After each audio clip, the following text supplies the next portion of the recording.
नमस्कार दोस्तों, स्वागत है आपका एक बार फिर आज के मेरे इस वीडियो में। तो आज है दिन संडे का और संडे के दिन दोस्तों कुछ ऐसा विषय उठाते हैं कि आप लोगों के मैसेज क्वेश्चंस के आंसर आप लोगों को मिल जाए। बहुत सारे मैसेज कमेंट्स मेरे पास आ जाते हैं, तो मैं सोचता हूँ सैटरडे और संडे को एक ऐसी वीडियो बना दूं कि आपके सब क्वेश्चंस मैसेज क्वेरी के आंसर आपको मिल जाए। सैटरडे और संडे के दिन स्पेशली मैं कोशिश करता हूँ।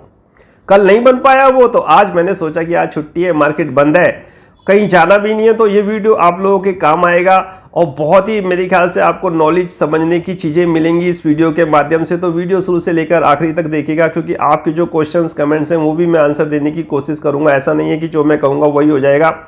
ये एक अनुमान होता है, एक संभावना जताई जाती है हम लोगों के द्वारा कि ऐसा हो सकता है, तो हम इस सेक्टर में निवेश करें तो हमें अच्छा मुनाफा हो सकता है। तो जरूरी नहीं है कि जो मैं यहाँ से कहूँ वही चीज़ हो जाए, धरातल पे वही चीज हो, लेकिन ऐसी पॉसिबिलिटी भी नहीं है कि वो चीज नहीं भी होगी, क्योंकि कुछ चांसेस, कुछ पढ़ना, रिसर्च वगैरह, हम लोगों का एक्सपीरियंस यही कहता है कि ऐसा भी संभव है। आप ऐसे सेक्टर में निवेश करिए इस संभावनाओं को तलाशते हुए कि आपको अच्छा मुनाफा हो सकता है। तो अपने अपने अनुमान होते हैं दोस्तों।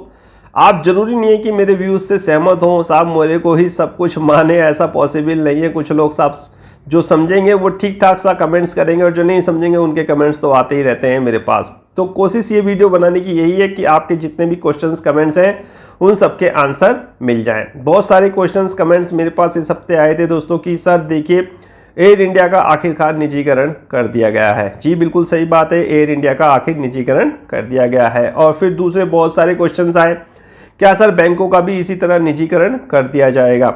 तो देखो दोस्तों, मैं पहली चीज, वीडियो शुरू करने से पहली चीज आपको ये बताना चाहता हूं कि एविएशन और बैंकिंग बिल्कुल दोनों अलग अलग हैं। एविएशन सेक्टर और बैंकिंग सेक्टर बिल्कुल दोनों अलग अलग हैं।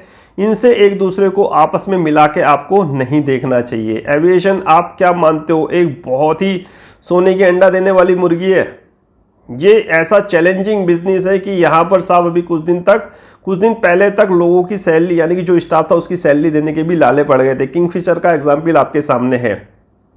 ये चैलेंजिंग बिजनेस है एविएशन। और फिर उसके बाद कोरोना की मार इतनी पड़ी इस सेक्टर पे कि ये साहब बिल्कुल ही खराब हो चुका। फ्यूल्स के दाम बढ़ गए तो दिक्कत परेशानी। यहाँ की जो स्टाफ होता है, पायलट की सैलरी आप जानते हैं कितनी होती है, और हो भी क्यों ना। तो ये चीजें बहुत चैलेंजिंग बिजनेस है दोस्तों। और इस चैलेंजिंग बिजनेस को अगर आप बैंकिंग के साथ जोड़ के देख रहे हो तो ये चीज थोड़ी सी ठीक नहीं है। आप इसको बिल्कुल ही अलग करके रखिए, बिल्कुल ही डिफरेंट करके इस कहानी को समझने की कोशिश करिए कि बैंकिंग और एविएशन की कहानी बिल्कुल अलग है। थोड़ी सी आप अगर एयर इंडिया के फ्यूचर की और पास्ट की और वर्तमान यानी कि प्रेजेंट की बातें करेंगे तो आपको सारी चीजें स्पष्ट होती हुई चली जाएंगी, यानी कि बिल्कुल क्लियर होती हुई चली जाएंगी कि आखिर सरकार को क्या मजबूरी थी, क्या कारण था कि जो एयर इंडिया को निजीकरण करना पड़ा। अगर मैं ये सारी चीजें बताने लग जाऊं तो मेरे ख्याल से बहुत ही बड़ा लंबा चौड़ा एक वीडियो बन जाएगा, 2-3 घंटे भी कम पड़ेंगे, क्योंकि एयर इंडिया की कहानी 1943 से शुरू होती है जो साल 2021 तक पूरी होती है। ये सारी चीजें मैंने अपने जो टेलीग्राम चैनल है उस पर अपलोड कर दी है कि साहब इस जो एयर इंडिया की इसकी उत्पत्ति कब हुई थी, टाटा के पास थी, फिर टाटा से साहब गवर्नमेंट ऑफ इंडिया ने इसमें 49% का स्टेक खरीदा, फिर साहब पूरा का पूरा स्टेक खरीद लिया, फिर ये कंपनी साहब गवर्नमेंट ऑफ इंडिया की हो गई। और फिर साहब इंडियन एयरलाइंस के साथ इसका विलय हो गया। इस पे साहब 2001 से इसका लॉस बढ़ना शुरू हो गया। 2000 तक तो ये कंपनी प्रॉफिट में थी। बात वो नहीं है, मुद्दा वो नहीं है। मुद्दा यह है कि आखिर इस निजीकरण को करना क्यों पड़ा और निजीकरण टाटा को क्यों करना पड़ा, ये चीज मेन पॉइंट है। इसी से बहुत क्लू हमें निकल के समझ में आते हैं कि आखिर सरकार की मनसा प्लानिंग क्या चल रही है। अगर जिस प्रकार एयर इंडिया का जो प्राइवेटाइजेशन हुआ है टाटा के हाथों, टाटा ने एयर इंडिया को बाय कर लिया, यही चीज अगर दोस्तों आगे भी जारी रहती है तो मैं यकीन के साथ, गारंटी के साथ यहां बैठ के ये कह सकता हूं कि निजीकरण आप लोगों को अच्छा ही लगेगा, बुरा आप कहोगे नहीं।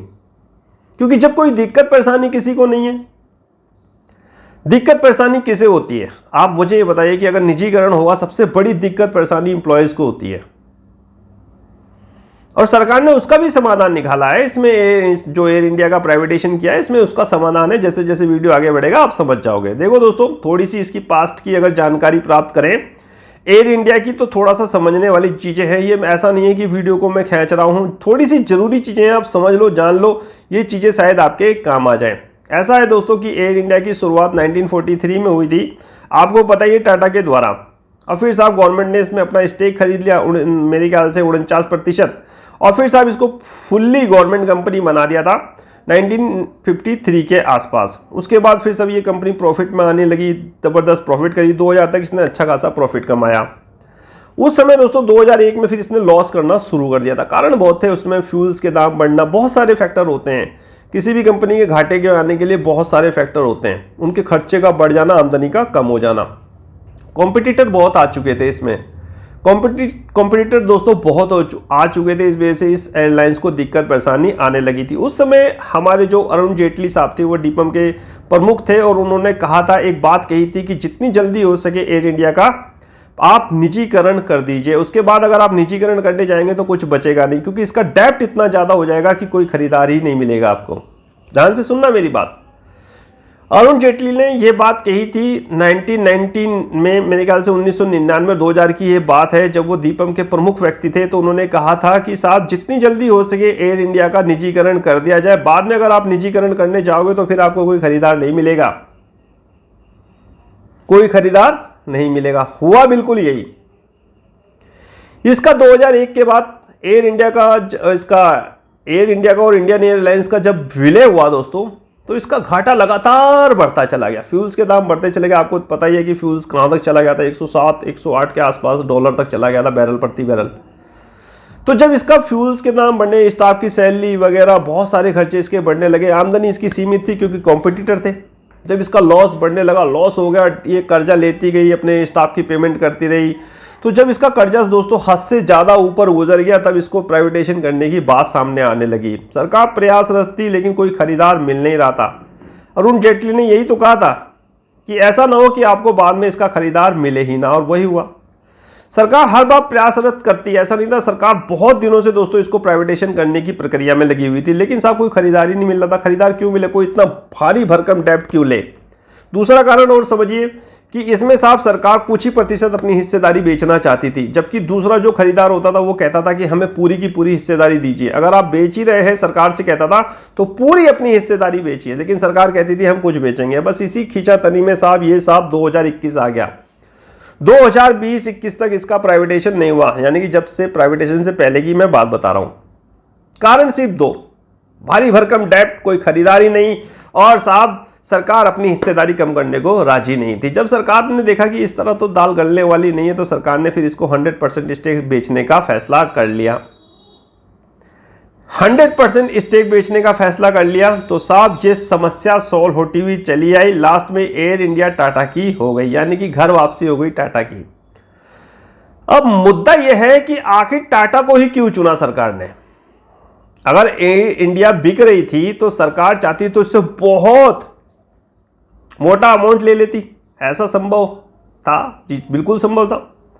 भाई लोग बाग पैसे की अहमियत नहीं, बाहर के देश क्या करते हैं, किसी देश में निवेश करने के लिए पैसा नहीं देखते, वो सोचते हैं कि बस किसी तरह अपने पांव जम जाए, जो सरकार कह रही है उसके साथ डील कर लो।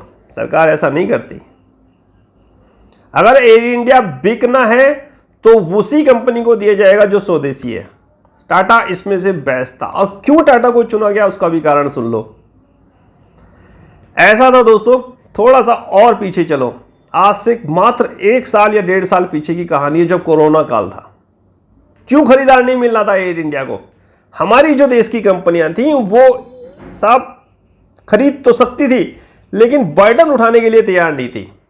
डेब्ट का बर्डन, डेब्ट का बोझ उठाने के लिए तैयार नहीं थी, सक्षम नहीं थी, पैसे की दिक्कत परेशानी थी। कोरोना ने और ज्यादा साहब उनको दिक्कत परेशानी कर दिया। इसी अवसाद को साहब हमारी गवर्नमेंट ने समझा, देखा कि मार्केट डाउन हो रहा है, ये कंपनियां अगर इसी तरह बैठती चली गई, इनके इसी तरह भाव गिरते चले गए तो बचाना देश को मुश्किल हो जाएगा। बहुत गहरी लॉजिक बात है, समझने वाली बातें हैं ये। पहले उन बड़ी कंपनियों को ठीक किया जाए जो इन छोटी कंपनियों को बाय कर सकती हैं। क्या? हाँ, पहले उन बड़ी कंपनियों को साफ ठीक करा जाए जो इन छोटी कंपनियों को बाय कर सकती हैं। इसका सीधा साधा रिएक्शन आपका स्टॉक मार्केट से था। अवसाद को अवसर में बदलो, प्रधानमंत्री जी ने कह रखी है बात।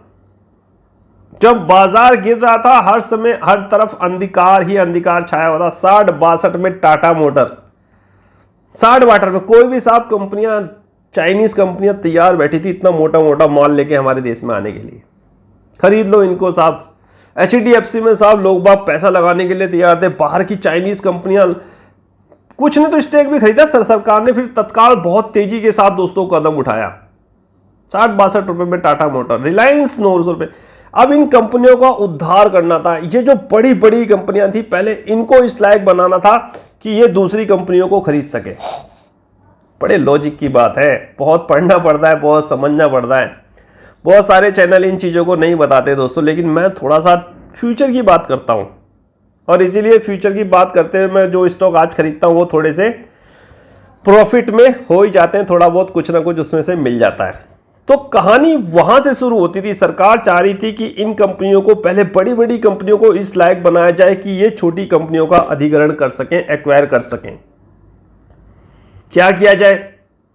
स्टॉक मार्केट को साहब ऐसा बना दो, ऐसा ललायत कर दो कि लोगों का ध्यान इस पे आकर्षित हो, जनता का पैसा यहां आ जाए तो क्या कहने।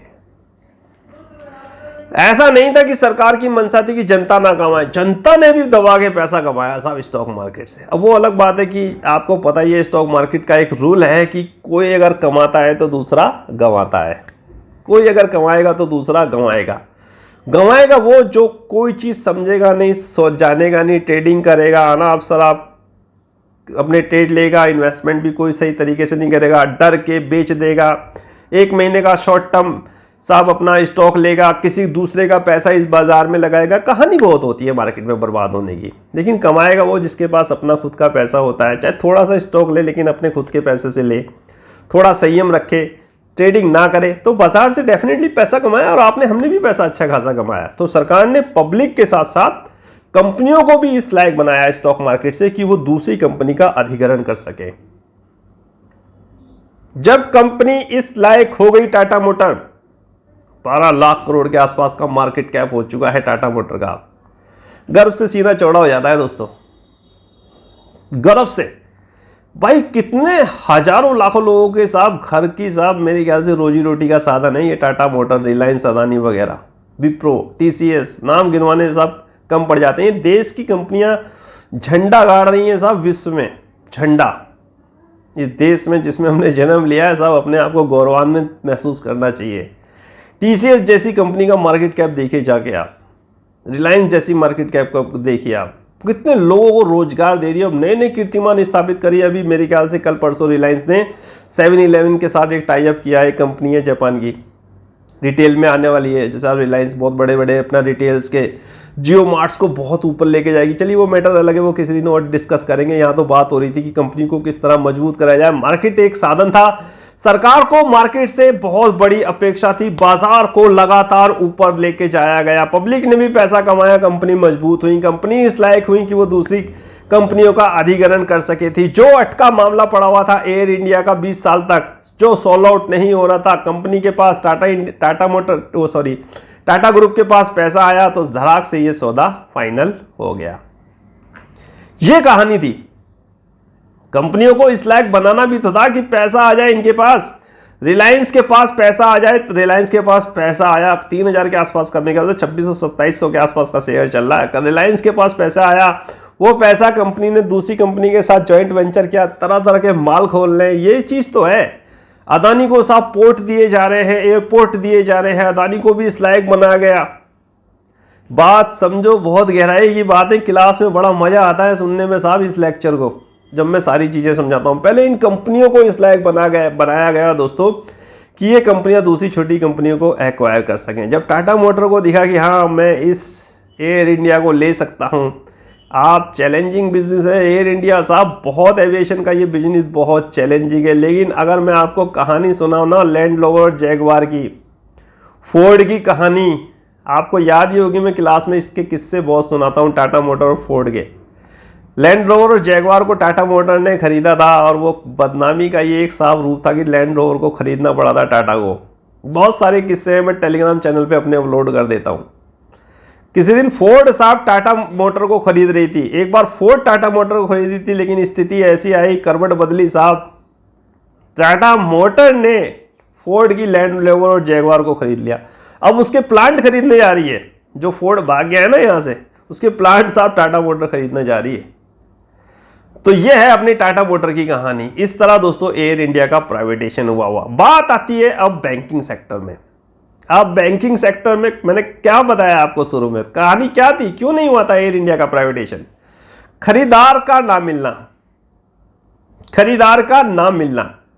और इसमें बैंकिंग में आपको खरीदार मिल जाएगा क्या इतनी आसानी से? आप कहोगे सर मिल जाएगा। फिर बात आएगी कि सरकार क्या पूरी प्रतिशत अपनी हिस्सेदारी बेच देगी? एयर इंडिया में जब सरकार अपनी हिस्सेदारी नहीं बेच रही थी, खरीदार नहीं मिल रहा था, निजीकरण नहीं हो पा रहा था, तो क्या बैंकों में सरकार पूरी अपनी हिस्सेदारी बेच देगी? क्यों बेच देगी भाई? सरकार का तो मकसद है कि 5-6 बैंक बनाने हैं बड़े, और ये 5-6 बैंक इन 12 बैंकों को विलय करने के बाद ही बनेंगे। अगर सरकार पूरी की पूरी अपनी हिस्सेदारी बेच देगी ना, तो साहब गवर्नमेंट के बैंकों पे से पब्लिक का भरोसा हट जाएगा। अगर सरकार अपने साथ पूरी हिस्सेदारी बेच दे इन प्राइवेटेशन के चक्कर में। और उसका एक और कारण भी है दोस्तों, अगर सरकार निजीकरण करेगी, आप जानते हैं एयर इंडिया को साहब टाटा को क्यों बेचा? स्वदेशी कंपनी थी, स्वदेशी, किसी गैर को नहीं दिया। कोई चाइनीज आके यहां नहीं किसी ने बाय करा अपनी एयर इंडिया को, टाटा ने लिया साहब, गौरव की बात है, समझ गए। और साहब दूसरी चीज देखिए कि सरकार चाहती है कि अगर वो निजीकरण करे तो यही देश की कंपनी साहब उस कंपनी को ले जिसका सरकार निजीकरण करना चाहती है। वो बैंक अगर निजीकरण सरकार करती है, 1% अगर मान लेते हैं, 1%, अभी निजीकरण नहीं हुआ है, 1% अगर मान लेते हैं कि सरकार अगर निजीकरण करती है, तो वो कंपनी होगी जो इस देश की अपनी कंपनी होगी। बात आती है मुद्दे की, वो कंपनी कौन सी है? मैंने कहा था आपको पिछली वीडियोस में कि मेरी इसमें पढ़ाई चल रही है। आप सिर्फ एक नाम याद कर लो, LIC।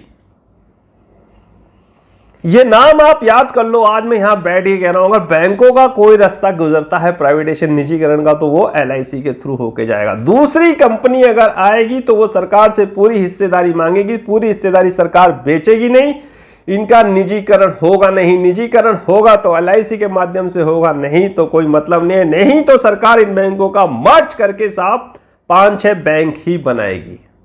बहुत लॉजिक है मेरे भाई, बहुत लॉजिक है। और इससे पहले इन बैंकों को इतनी मजबूत स्थिति में पहुंचा देगी सरकार कि जरूरत ही नहीं पड़ेगी साहब इन बैंकों का प्राइवेटेशन निजीकरण करने की।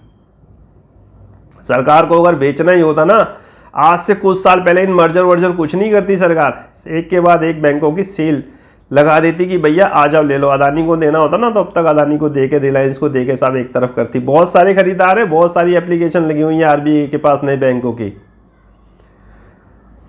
नए बैंकों के लिए बहुत सारे खरीदार हैं, लेकिन सरकार नहीं चाहती कि कोई भी अपना सरकारी बैंक प्राइवेट हो। पहली चीज समझ लो, प्राइवेट होने का मतलब ही नहीं बैठता। अगर सरकार इसमें अपनी हिस्सेदारी बेचती भी है दोस्तों, तो उसका रास्ता LIC से होके जाएगा। LIC को ऐसा बना दिया जाएगा कि इसके, अभी मैं कह नहीं सकता, इसमें थोड़ा सा बड़ा इंटरेस्टिंग चैप्टर होने वाला है LIC का।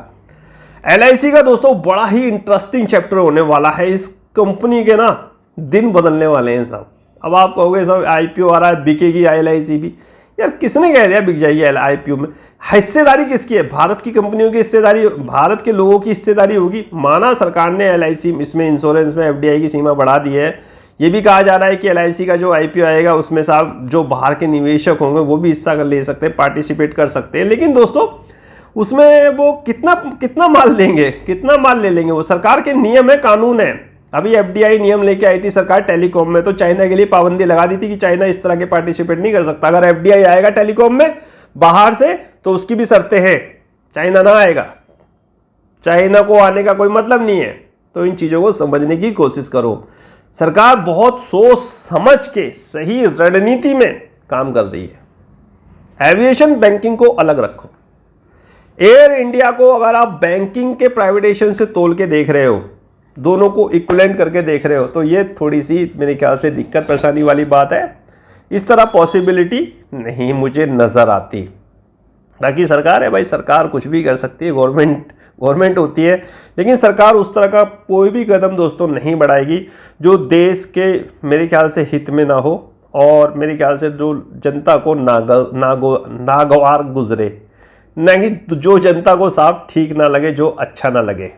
तो ये थोड़ी सी मैंने आपको एक वीडियो के माध्यम से दोस्तों जानकारी दी है कि एयर इंडिया का प्राइवेटाइजेशन क्यों नहीं हो पाया था, हुआ तो किस कारणवश हुआ। जब दोनों प्रॉब्लम सॉल्व आउट हो गई, खरीदार भी मिल गया साहब, सरकार ने अपनी हिस्सेदारी भी पूरी बेच दी। बैंकों में ये कहानी थोड़ी सी डिफरेंट है। बैंकों में सरकार पूरी हिस्सेदारी नहीं बेच सकती। पूरी हिस्सेदारी अगर सरकार ने कहा है कि हम 2 बैंकों को प्राइवेट करेंगे, सरकार अगर 2 बैंकों को प्राइवेट करके अपनी पूरी हिस्सेदारी बेचती भी है तो उसका रास्ता LIC होके जाएगा, जिस तरह टाटा के द्वारा एयर इंडिया का अधिकरण हुआ है। समस्या एक और भी है, एक और भी क्वेश्चन था कि सर एम्प्लॉय का क्या होगा।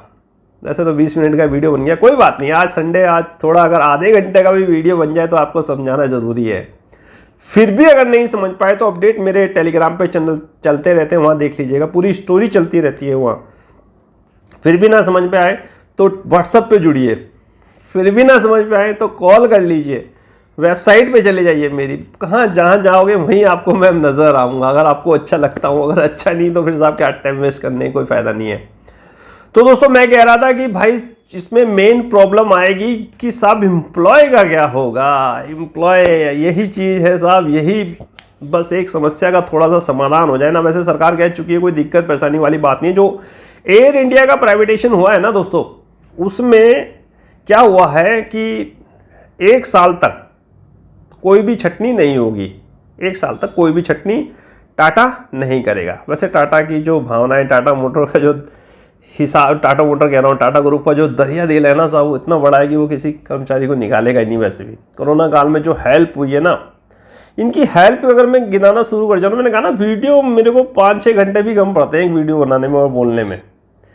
सब कोरोना काल में अगर मैं इनकी अहमियत गिराने लग जाऊँ ना, टाटा, रिलायंस और इनकी, यार आप कहोगे सर ये तो आप इनका प्रचारक बन रहे हो, इनके प्रचार कर रहे हो। यार अपनी देश की कंपनी इनका प्रचार नहीं करूंगा तो क्या विदेश की कंपनियों का प्रचार करूंगा, जिनसे हजारों घर के साहब रोजी रोटी चल रही है। इन कंपनियों को अगर मैं दिल में अच्छी भावना रखोगे तो डेफिनेटली दोस्तों आप भी इनके प्रति एक पॉजिटिव सोच रखनी चाहिए और रखोगे। देखिए ना, कोरोना काल में रिलायंस ने गैसों की साहब गाड़ियां दौड़ा दी साहब। रतन टाटा जी ने साहब, जो बेचारे स्टील फैक्ट्री में कोरोना से अपने एक्सपायर हो गए थे, उन लोगों के साथ फैमिली को आज भी साहब टाटा ग्रुप उनके बच्चों को पढ़ा रहा है। ये चीज़ थोड़ी सी समझने वाली बात होती है। कितने लोगों का साहब घर इससे, टाटा से, अदानी से, विप्रो से, TCS से, हिंदुजा से, ITC से, बहुत सारी ऐसी कंपनियां साहब, हीरो से, अरे साहब क्या कहने, इन कंपनियों के जितने और बाजार से कितने लोगों का इनसे घर चल रहा है दोस्तों। कभी भी ऐसी कोई नकारात्मक चीज नहीं कहनी चाहिए। तो टाटा का इतना बड़ा दिल है कि वो कभी किसी कर्मचारी को निकालेगा नहीं, पहली चीज। दूसरी चीज, बात ये भी कही है, एविएशन जो मिनिस्ट्री है उन्होंने ये भी शर्त रखी थी जब इसकी एयर इंडिया की बोली छूट रही थी, तो उसने कहा था कि आप किसी भी मेरे ख्याल से छटनी नहीं करेंगे कर्मचारी को और उसके बाद आप VRS का ऑफर लेके आएंगे। VRS इतना बढ़िया स्कीम है, अगर कोई लेना चाहे तो उसकी एक उम्र होती है, उसके बाद वो VRS के अप्लाई कर सकता है। मैंने वीडियो भी बनाई है, उस पर आप जाके देख सकते हो।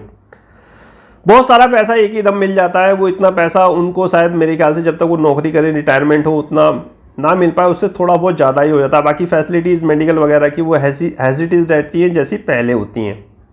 तो VRS लेके आएगी दूसरे साल में। लेकिन जब तक आप जानते हैं टाटा की कहानी, ये मरे हुए बिजनेस को भी साहब जिंदा कर देता। लैंड रोवर और जैगवार को जो कहानी खत्म होने लगी थी ना, उसको भी साहब इसने कहां से कहां पहुंचा दिया था। अगर एयर इंडिया प्रॉफिट में आ गई टाटा के लेने के बाद, मजाल है साहब अगर कोई भी कर्मचारी निकल जाएगा, कोई भी कर्मचारी दोस्तों निकलेगा नहीं। और जो VRS लेना चाहे उनकी तो बात मैं अलग नहीं करता। लेकिन दोस्तों फिर वही बात आ जाती है कि बैंकिंग में क्या होगा। तो बैंकिंग में मैंने आपको बता दिया है, कुछ नहीं होगा,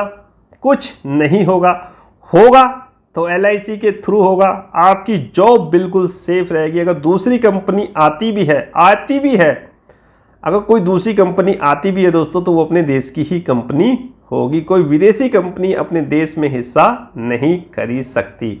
आगे दीजिए मुझे आज का ये वीडियो समाप्त करने की। मुलाकात होगी फिर किसी नेक्स्ट वीडियो में किसी नए टॉपिक के साथ। तब तक कीजिए इंतजार। फाइनली आपसे नमस्कार।